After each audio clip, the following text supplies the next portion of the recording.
Vamos entrar aqui no tema da nossa aula. Estamos lá em Igreja Batista, os distintivos batistas. E hoje a gente vai falar de um muito importante, que é o governo congregacional. A primeira parte.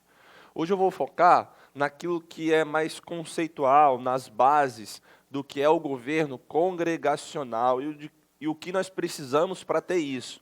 Na próxima semana, eu vou especificamente falar sobre disciplina na igreja, como a congregação exerce disciplina. Então, a gente vai observar esses dois lados, mas hoje nos atentaremos mais à base, aos conceitos, aos textos das Escrituras que nos amparam nesse sentido, ok? Tá? Então, para começar, eu quero responder essa pergunta. O que é governo congregacional? O que vocês me diriam? O que é um governo congregacional? Vocês, pode falar. A congregação participa decidindo os rumos da igreja. A congregação participa decidindo os rumos da igreja. À luz da palavra. Tá indo. Tá indo. Talvez a congregação participa como se tivesse um papel secundário, não é bem por aí, mas se ela participa ativamente como um papel primário, é por aí. Mas que mais? O que é um governo congregacional? O que você pode dizer mais sobre isso? Que haja um entendimento entre todos, mas não só entendimento, que haja compromisso, responsabilidade, participação ativa. Aí a gente melhora. O que mais? O que você acha que é um governo congregacional? Esse lado aqui, esse lado está ganhando. Eles já responderam falaram da tarefa, falaram da pergunta, vocês precisam ajudar. Olha lá, ela não para, ela vai ganhar de você. E aqui, esse lado, o que é um governo congregacional? O que vocês acham que é?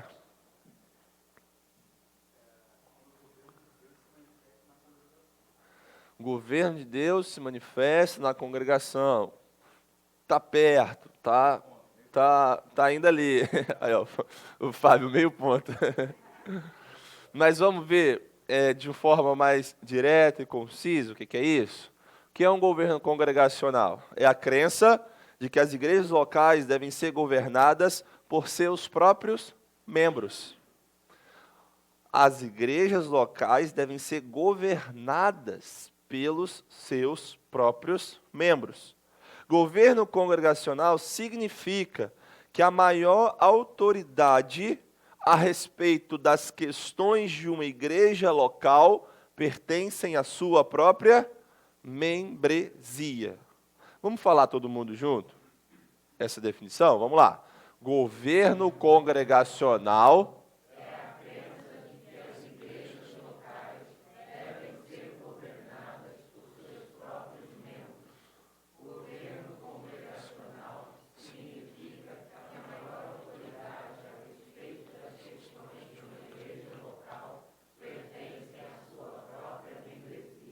Então, você falar qualquer ponto disso aqui, você está caminhando para o lado certo.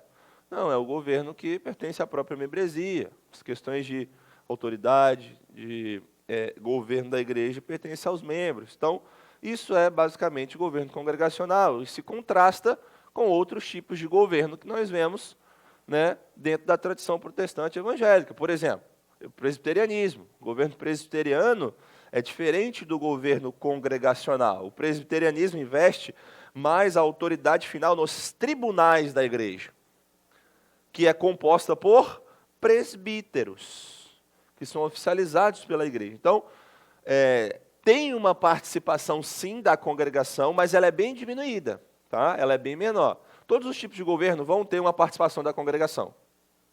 Alguma participação eles vão conceber. Só que algumas vezes essa é mais restrita, ultra restrita, extremamente restrita.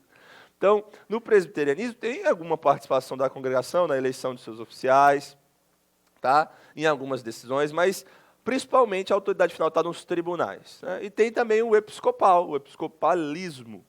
Aí ele é mais extremado. Ele afirma a autoridade final de um bispo ou dos bispos, né?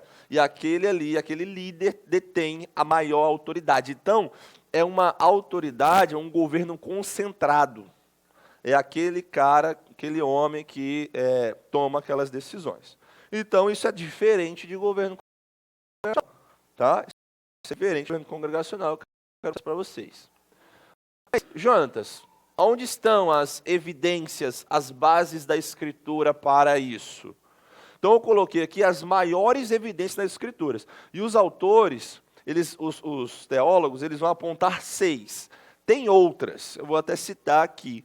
Mas em 6 evidências no Novo Testamento, o governo congregacional parece que é evocado ali. Então, a gente vai analisar essas 6 maiores evidências. Quem pegou Mateus 18, 15 a 20, por favor, levante sua mão, o microfone vai chegar até você, e você vai poder ler esse texto para nós. Pode ler. Se o seu irmão pecar contra você, vá e repreenda-o em particular. Se ele ouvir, você ganhou o seu irmão. Mas se não ouvir, leve ainda com você 1 ou 2 pessoas, para que pelo depoimento de 2 ou 3 testemunhas toda a questão seja decidida. E se ele se recusar a ouvir essas pessoas, exponha o assunto à igreja, e se ele se recusar a ouvir também a igreja, considere-o como gentio e publicano. Em verdade, lhes digo que tudo o que ligarem na terra terá sido ligado nos céus, e tudo o que desligarem na terra terá sido desligado nos céus. Em verdade, também lhes digo que se 2 de vocês sobre a terra concordarem a respeito de qualquer coisa que vierem a pedir, isso lhes será concedido por meu Pai, que está nos céus. Porque onde estiverem 2 ou 3 reunidos em meu nome, ali estou no meio deles. Olha que texto forte, né? E você já sabe que 2 ou 3 reunidos no nome do Senhor não é seu pai, sua mãe, seu filho, né? Dentro de casa, assistindo uma pregação no YouTube, você sabe isso. Mas olha, onde tiver qualquer congregação do Senhor, né? Um ajuntamento reunido no nome do Senhor, como igreja, como eclesia, aquilo ali tem poder e autoridade. E ali a gente vê os estágios da disciplina, né? Ó, você chama o irmão, você repreende, você chama outro, aí você chama mais outra testemunha, depois você chama a igreja. E a igreja considera, e se a igreja considerar que aquele irmão está em falta mesmo e ele não se arrepender, ela considera ele como gentio e publicano. Existe uma autoridade ali, um poder da igreja reunida. E depois o Senhor Jesus complementa, olha, tudo que vocês ligarem na terra será ligado no céu. É como se o reino dos céus, é como se os céus estivessem concordando com aquela decisão que a igreja toma. Por quê? Porque aquilo ali, a igreja tem autoridade, ela tem o poder das chaves. Lembra que a gente estudou isso? Em poder e autoridade da igreja? As chaves do reino significam um emblema de poder, de autoridade. A igreja tem isso, tem o Espírito Santo, né? Tem a autoridade do próprio Cristo que nos direciona. Então é por isso que eles viram nesse texto uma das evidências para o governo congregacional. Agora vamos ler o texto de 1 Coríntios 5. Em nome do nosso Senhor Jesus, reunidos, vocês e o meu Espírito com o poder de Jesus. Nossa, calma aí, vou começar de novo. Em nome do nosso Senhor Jesus, reunidos, vocês e o meu Espírito com o poder de Jesus, nosso Senhor, que esse tal seja entregue a Satanás para a destruição da carne, a fim de que o Espírito seja salvo no dia do Senhor. É um texto forte também. Quando a gente falar de disciplina na semana que vem, a gente vai ver mais sobre ele. Mas o que Paulo está dizendo ali, olha, vocês, com o poder de Cristo, com a direção do Espírito Santo, reunidos, exerçam a disciplina. Tirem o malfeitor do meio de vocês, porque nem entre os gentios se vê coisa desse tipo. Então, a igreja reunida exercendo o poder das chaves, né, da autoridade de tirar alguém ali da congregação porque ele está em um pecado impenitente. Atos 6, versículos 1 a 6, está aí na escolha dos diáconos, a oficialização dos diáconos. Olha só o que diz a Escritura. Naqueles dias, aumentando o número dos discípulos, houve murmuração dos helenitas contra os hebreus, porque as viúvas deles estavam sendo esquecidas na distribuição diária. Então, os 12 convocaram a comunidade dos discípulos e disseram: não é correto que nós abandonemos a palavra de Deus para servir às mesas. Por isso, irmãos, escolham entre vocês 7 homens de boa reputação, cheios do espírito e de sabedoria, para os encarregarmos deste serviço. Quanto a nós, nos consagraremos à oração e ao ministério da palavra. O parecer agradou a todos. Eles elegeram Estevão, homem cheio de fé e do Espírito Santo, Filipe, Prócoro, Nicanor, Timão, Pármenas e Nicolau, prosélito de Antioquia. Apresentaram estes homens aos apóstolos que, orando, lhes impuseram as mãos. Boa. Quando a gente estudar sobre diáconos, daqui 4 aulas, a gente vai analisar bastante essa passagem, esses nomes aí, mas agora eu quero que você perceba que, por exemplo, os apóstolos, eles tinham autoridade de Cristo? Tinham, sim ou não? Sim. Então, por que eles convocaram toda a comunidade para fazer uma eleição de diáconos, por exemplo? Eles poderiam simplesmente fazer uma reunião entre eles? Vamos decidir aqui e tal. Você fala, acho que poderia, mas eles não fizeram isso. Então, eles convocaram a congregação, a comunidade, e eles apresentaram uma situação. Olha, não é bom que sirvamos as mesas e deixemos o ministério da palavra e oração. Aí a comunidade levantou homens, claro, com a direção do Senhor, e confirmou esses homens. E isso pareceu bem a todos. Né? Uma nova ênfase também para esse congregacionalismo, esse poder da comunidade que havia naquela região. Atos 13, 1-3. Havia na igreja de Antioquia profetas e mestres, Barnabé, Simeão chamado Níger, Lúcio de Cirene, Manaém, que tinha sido criado com Herodes, o tetrarca, e Saulo. Enquanto eles estavam adorando o Senhor e jejuando, o Espírito disse: Separem-me agora, Barnabé e Saulo, para a obra a que os tenho chamado. Então, jejuando e orando, e impondo as mãos sobre eles, os despediram.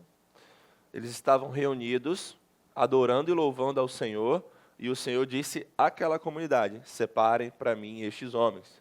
O Senhor poderia falar especificamente para aqueles homens? O Senhor poderia, se ele quisesse, mas ele não fez. Ele não chegou lá e falou, você vai ter que ir para lá. Não, ele foi para a igreja e falou assim, eu quero que vocês separem esses homens. E aí eles abençoaram, puseram as mãos e os despediram. Uma missão da igreja a ser cumprida enquanto toda a igreja estava reunida. Aquela responsabilidade era deles. Atos 15, 22, o que diz? Então pareceu bem aos apóstolos e aos presbíteros com toda a igreja eleger alguns homens dentre eles e enviá-los a Antioquia, juntamente com Paulo e Barnabé. Foram eleitos Judas, chamado Barsabás, e Silas, que eram líderes entre os irmãos. Pareceu bem aos apóstolos, aos líderes, aos presbíteros e a toda a igreja. Então, esse foco em toda a igreja, congregação, reunidos, eles elegem, eles tomam decisão, eles exercem disciplina. Tudo isso está trazendo para nós, as bases daquilo que veio a ser o governo congregacional desenvolvido na história. E o último é 2 Coríntios 2, 6-8. Basta-lhe a punição imposta pela maioria, de modo que, agora, pelo contrário, vocês devem perdoar e consolar, para que esse indivíduo não seja consumido por excessiva tristeza. Por isso, peço que vocês confirmem o amor de vocês para com ele. Se em 1 Coríntios, Paulo está falando sobre exercer a disciplina, agora em 2 Coríntios 2, ele está falando sobre restaurar um irmão que pecou. Ele diz assim, basta o parecer da maioria. E agora eu peço, vai lá e restaure ele e confirmem o amor que vocês têm, porque disciplina é sempre com o propósito de restaurar alguém. Então, vocês impuseram algo a ele, a maioria, e agora eu também peço que a maioria vá lá e restaure esse irmão. Então, a lógica está aí. Por todos esses motivos, a gente diz que o Novo Testamento argumenta mais forte a favor do congregacionalismo.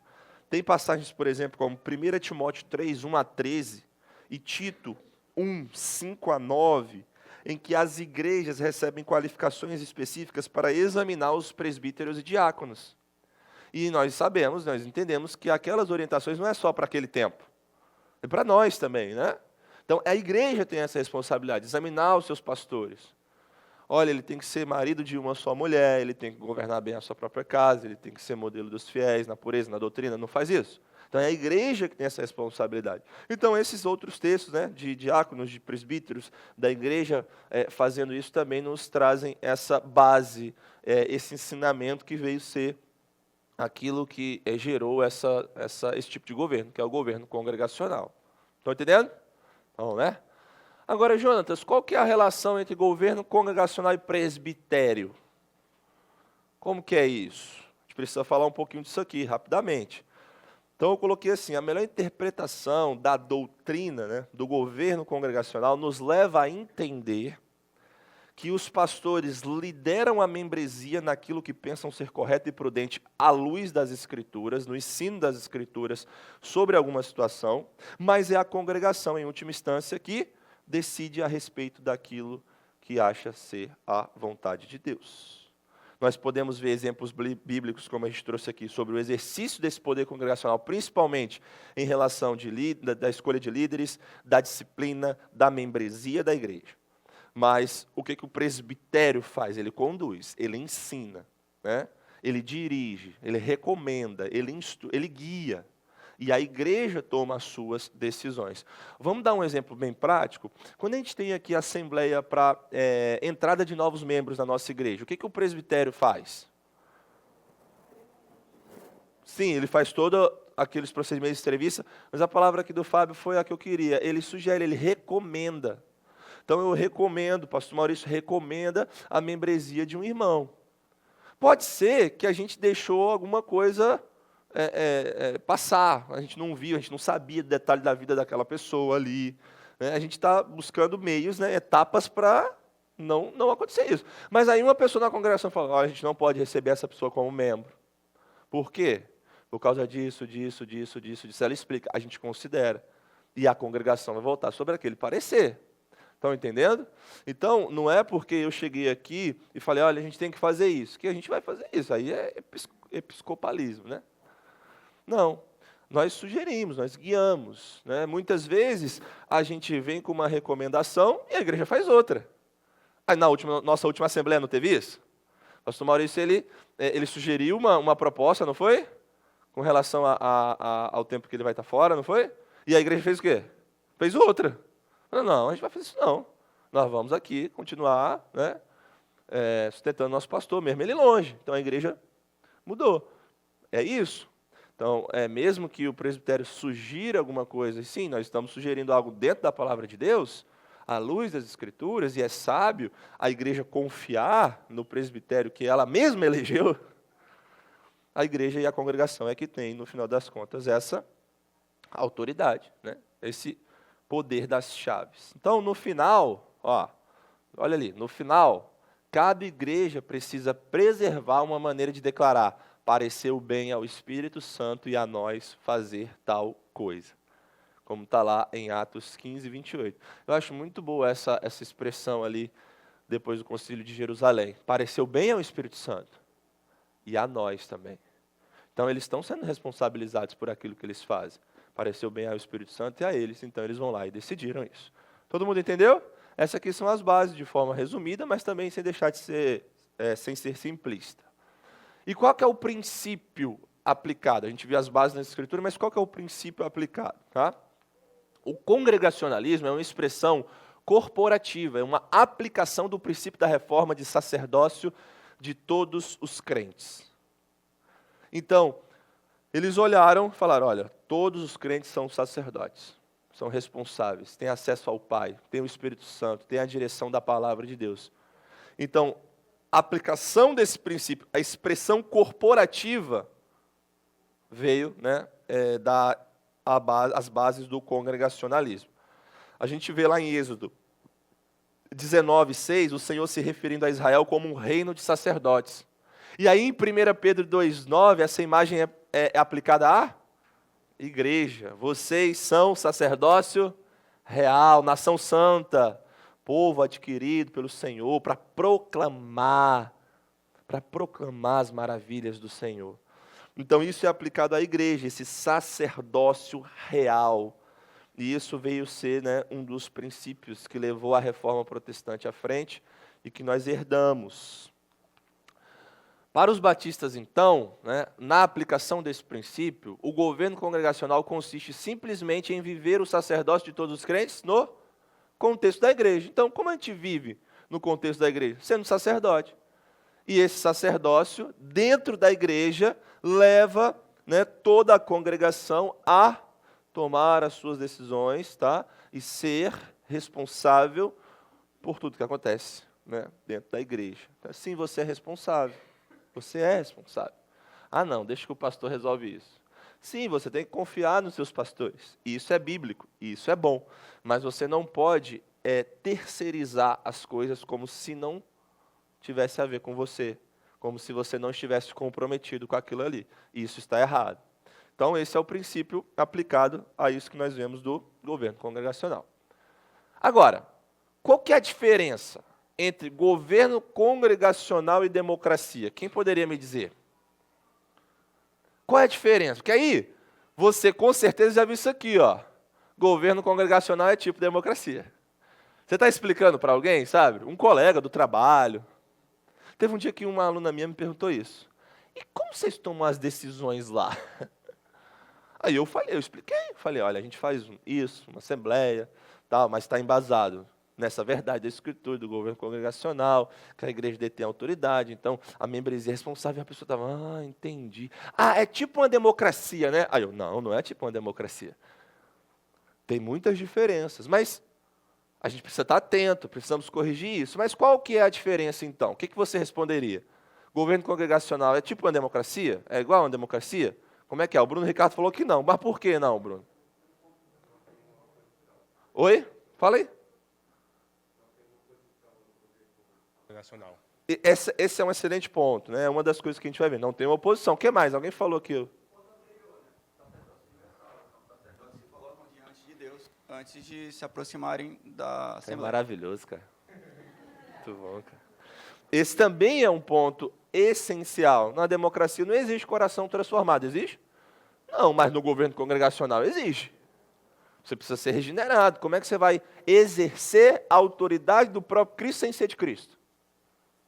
Então, tem diferença. Não tem oposição. Isso aqui está tudo certo aqui, está tudo caminhando. Quem mais? Quem acha que tem mais diferença?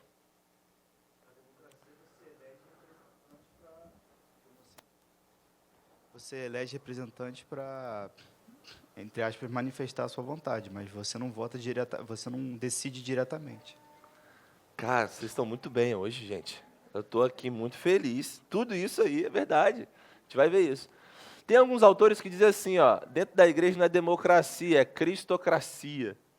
Eles estão querendo dizer que a igreja está sempre sob o reinado final de Cristo Jesus e deve ser composta, né, e guiada apenas por crentes.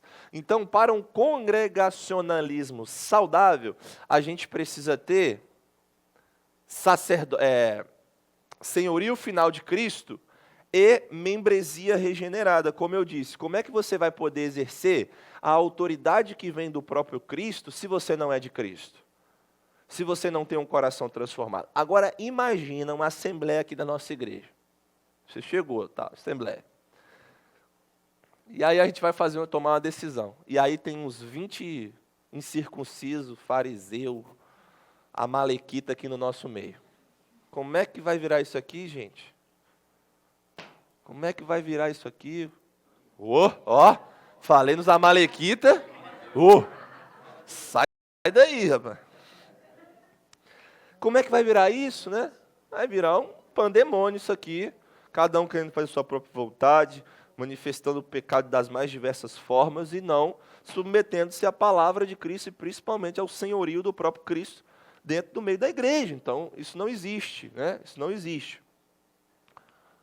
Então, para a aplicação correta, tá? Para que o congregacionalismo não vire mera democracia, tá? Nós precisamos de membros regenerados da igreja, que confirmam uns aos outros o plano de Cristo para a sua igreja, ao buscarem seguir a sua vontade e submeterem a sua palavra escrita. Percebe o que eu grifei ali? A nossa aula anterior foi sobre o quê? A aula do domingo passado. Foi sobre o quê? Membresia regenerada. Aí hoje a gente está falando do governo congregacional. Está vendo que tem tudo a ver?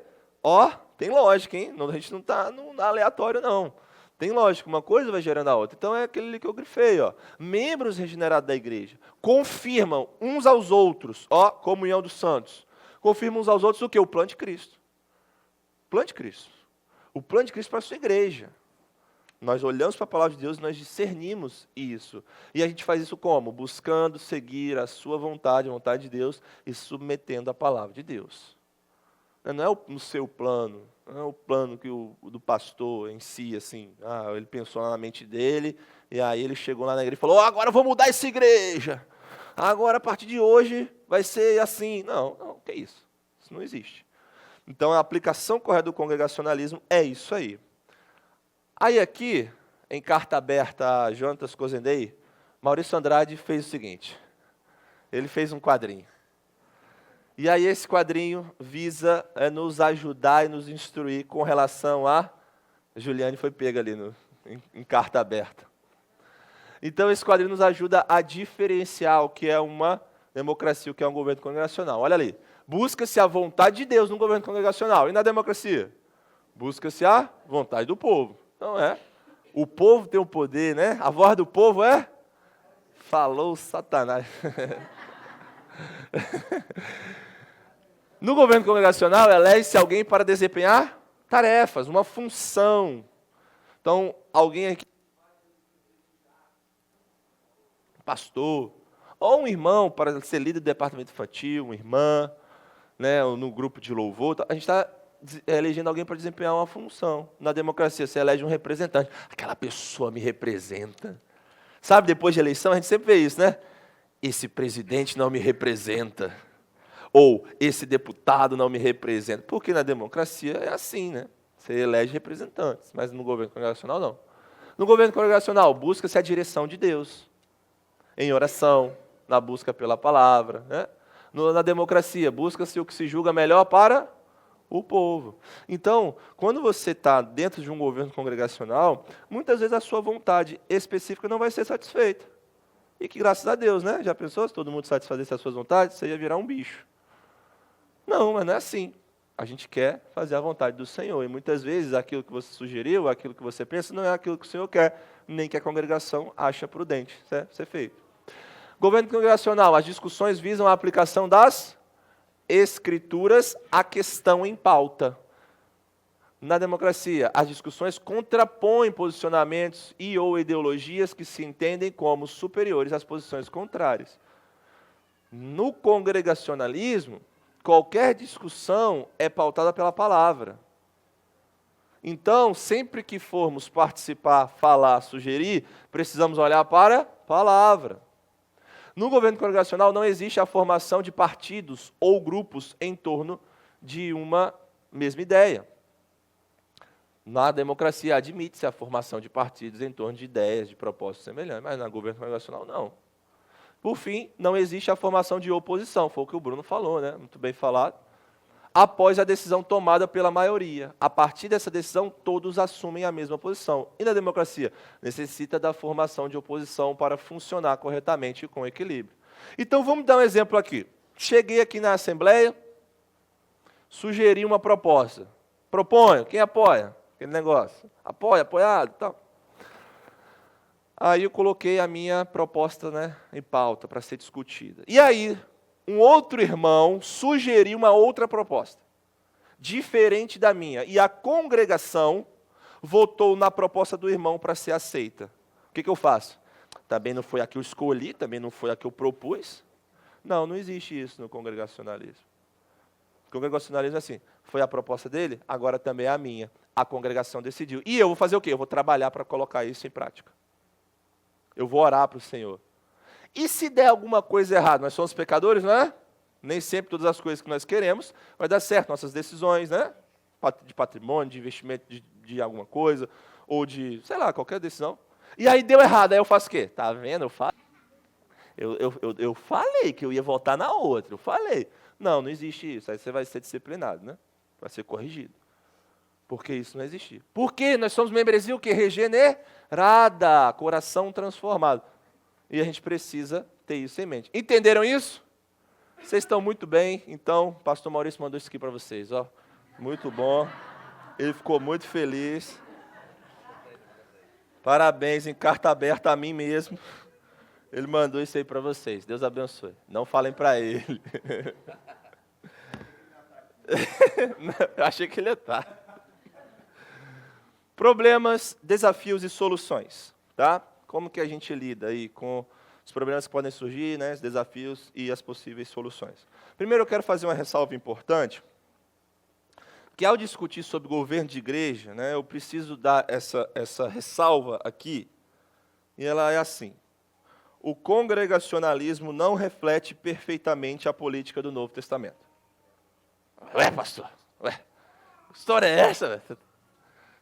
Acabou de falar aí, leu um tanto de passagem, agora manda essa? O congregacionalismo não reflete perfeitamente a política do Novo Testamento. Isso aqui não é uma declaração minha, de teólogos batistas bem renomados na área, e outros também que vão na mesma posição. Você fala, mas por quê? Não reflete perfeitamente. Por quê? Porque a política das primeiras igrejas, ela poderia ser descrita mais adequadamente como uma combinação de congregacionalismo e governo direto dos apóstolos. A gente tem apóstolos hoje? Não. Então, não é que, a gente faz igual, não está igual, porque lá atrás tinha apóstolo, e agora a gente não tem. Né? Se vier aqui alguém aqui entrando aqui na igreja e falar, sou apóstolo, e o Espírito Santo me falou que é para tirar 2 aí, deixa eu ver, Fábio Quintino e Flávio, bora. Vamos lá para não sei aonde, que vocês vão ter que pregar o evangelho lá. Não, aí eu falo, que isso? Apóstolo bom é apóstolo morto, hein? Cuidado. Os apóstolos verdadeiros já morreram, então a gente não aceita isso. Mas lá no Novo Testamento tinha apóstolo, não tinha? E o apóstolo, quando chegava na igreja, ele detinha autoridade. Então Paulo vai chegar na igreja confirmando a palavra de Deus e elegendo líderes, por exemplo. Isso não acontece hoje. Então, quando eu falo que ela não reflete perfeitamente, é nesse sentido, tá? Porque naquela época parecia mais uma mistura de congregacionalismo e governo direto dos apóstolos. Mas eu coloquei ali, melhor adaptação. Por quê? Porque batistas e outros congregacionalistas acreditam que os seus pontos de vista representam uma adaptação melhor do que o governo presbiteriano, ou o governo episcopal, ou outros tipos de governo. Então, a melhor adaptação para o contexto em que a igreja vive hoje, com base no Novo Testamento, na autoridade do próprio Cristo da igreja, no poder das chaves, no sacerdócio universal dos crentes e nos textos, todos os textos que nós lemos. Conseguimos entender isso? Então, quando a gente está buscando compreender melhor as doutrinas, a gente precisa também ser equilibrado e compreender ali as nuances que pode ter no nosso ensino. Tudo bem? Tudo bem. Agora, quais são os problemas e desafios para o governo congregacional? Essa doutrina do governo congregacional, das igrejas batistas principalmente, foi muito discutida nos últimos anos. Tá? Muito discutida nos últimos anos. As pessoas estavam se opondo demais. E aí eu levantei aqui algumas das razões que as pessoas estavam se opondo e levantando contra o governo congregacional. Tá? A primeira delas era a incompetência da política congregacional e da autoridade pastoral, por exemplo. Aí eles diziam assim, esse negócio de governo congregacional não dá certo. Por quê?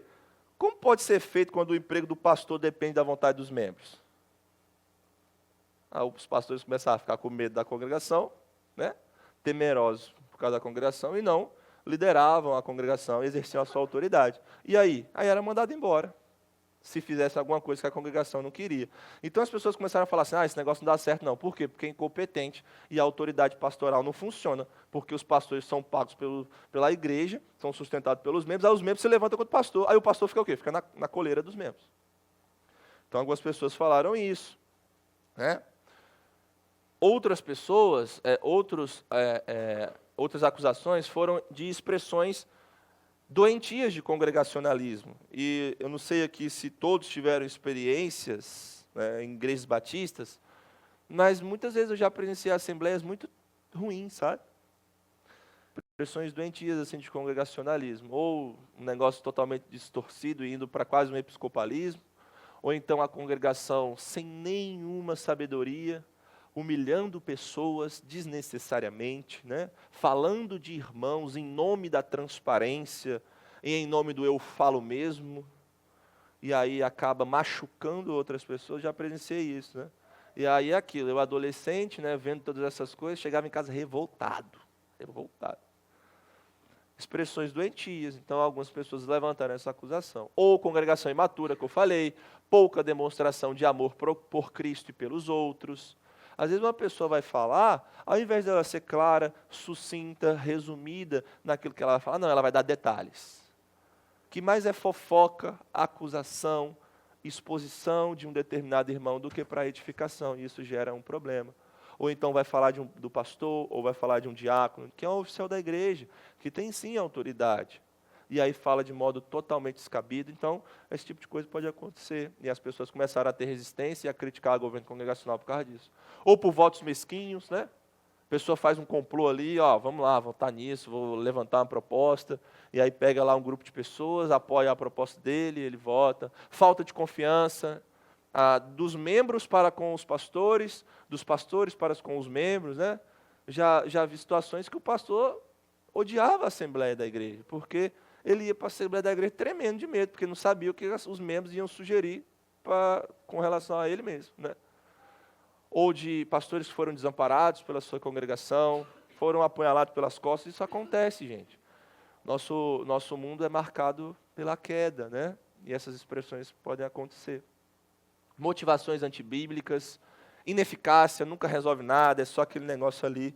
E tudo isso pode estar presente, né? Mas e aí? Aí a solução é nós largarmos o governo congregacional e irmos em busca de outra coisa? Não. Tem algumas soluções e caminho a seguir. Então, nós entendemos que todas essas coisas que eu listei aqui, elas podem acontecer, elas de fato acontecem, e nós ficamos preocupados com todas elas.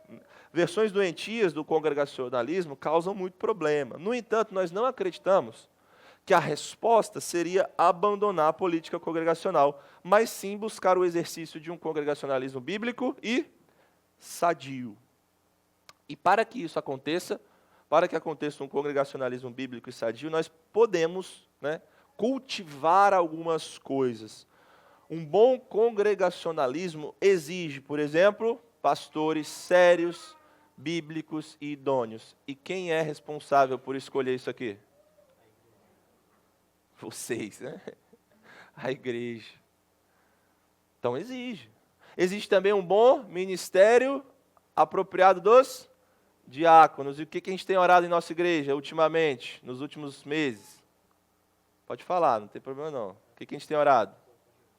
Por diáconos, para que o Senhor nos dê diáconos e que nós oficializemos esse ministério. É um ofício que Jesus deu à igreja. Nós precisamos disso.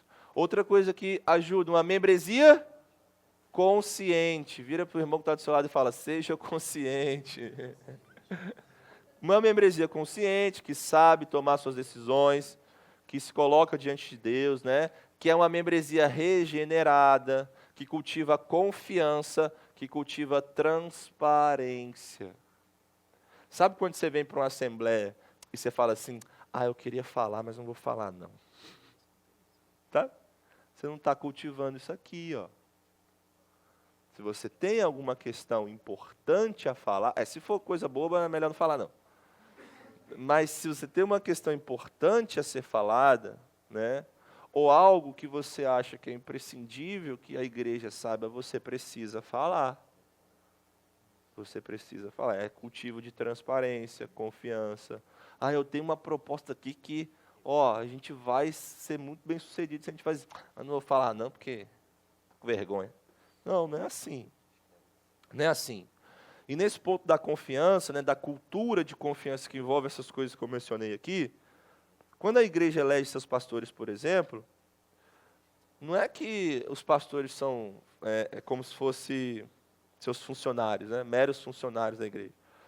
Os pastores são eleitos e chamados a pastorear o rebanho de Deus, supervisionar a igreja e governar bem. E eles fazem isso em nome do Senhor, com a autoridade do próprio Senhor sobre a igreja. Então, sim, os membros têm certa autoridade, né, sobre essa eleição e confirmação dos seus líderes, essa responsabilidade. E sim, os pastores também têm responsabilidade e autoridade sobre os membros, né? Essa via é de mão dupla, não simplesmente, são nossos funcionários, vamos fazer aqui o que a gente quer. E os pastores também não devem ver os membros como contratantes, né? Como se fosse o chefe. Então tem que agradar aquela pessoa, porque senão eu vou ser demitido no meu emprego. Isso não é o governo congregacional, isso não é a visão de igreja que nós adotamos, né? Essa cultura de confiança exige uma congregação consciente, regenerada e que vai seguir a palavra de Deus com equilíbrio, com discernimento, com sabedoria, tá? O Mark Dever disse assim, sobre a relação de congregação com os seus pastores e essa cultura de confiança. A congregação reconhece e se submete aos presbíteros nas questões reconhece e submete aos presbíteros. Nas questões que são importantes e claras, os presbíteros e a congregação devem concordar normalmente. E, quando não concordam, a autoridade da congregação é final. Nas questões que são menos claras, a congregação deve confiar nos seus presbíteros e acompanhá-los, crendo na obra providencial de Deus por meio deles. Igrejas sempre se beneficiam ao delinearem com clareza as responsabilidades e as obrigações de cada um e ao concordarem com isso. Então, existe esse equilíbrio, essa via de mão dupla.